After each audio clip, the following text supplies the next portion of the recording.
do, because the game of power, a lot of it has to do with appearances. And so I studied, for writing the book, some of them themselves.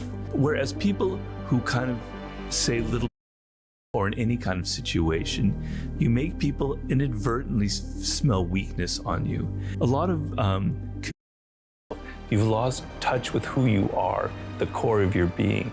You're on.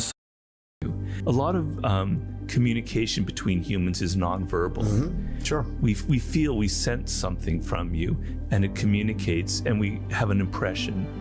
And people who talk a lot generally give an impression of they don't know how to control themselves. Whereas people who kind of say a little bit less, who kind of speak in riddles almost, who say, yeah, that's great, I'll think about it, or whatever, gives off an impression of power, as if they know more than they actually do. Because the game of power, a lot of it has to do with appearances. And so I studied, for writing the book, some of the most powerful people in history, kings and CEOs and presidents, and inevitably they had that quality where they knew how to control their tongue. The other thing is, if you talk too much, you're going to inevitably say something stupid. Right. The number one question I get, I don't really understand what my life's task is. I call that a master your life's task. Please help me, Robert. You're just not listening to yourself.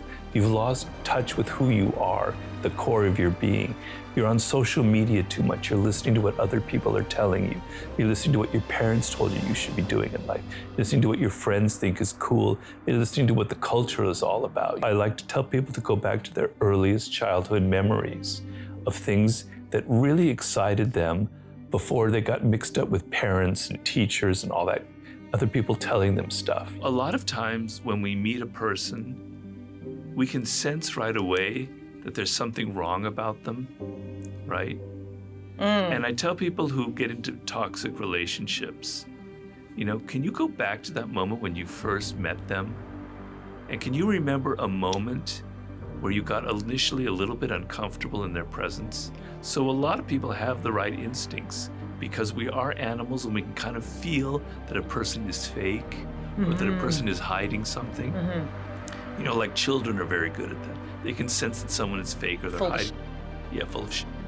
And we have it too to some degree, but we don't trust our instincts. So that's the other problem. We're all sort of sensing that something is wrong, but we've learned to not trust these kind of feelings and instincts. There are certain people who I call envier types, who because of their childhood, they feel that they always deserve more. They're entitled to have more from people.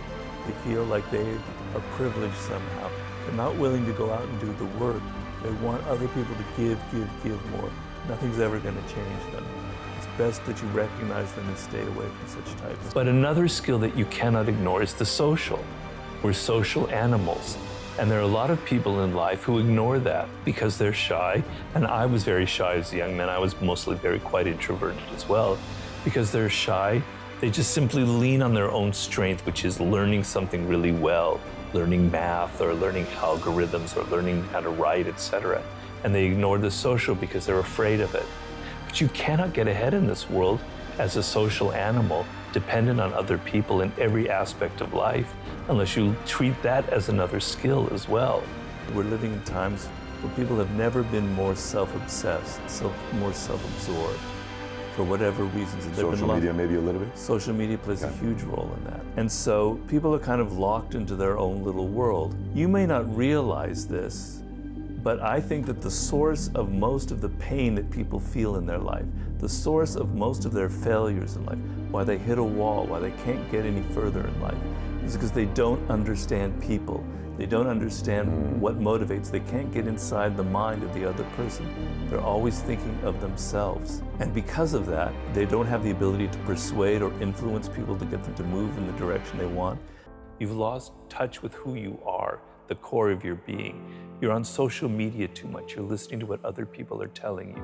You're listening to what your parents told you should be doing in life. You're listening to what the culture is all about, the entertainment industry, etc. You got to cut all that shit out. You have to look at the things that you love and the things that you hate. So what you don't like is very instructive to you, right? You're looking at things that are very powerful inside of you, that are emotional. They're not intellectual, they're feelings, they're emotions. They're visceral things that you connect to. I've always followed the laws of power, which is change things up, enter action with boldness, don't be afraid to do things differently.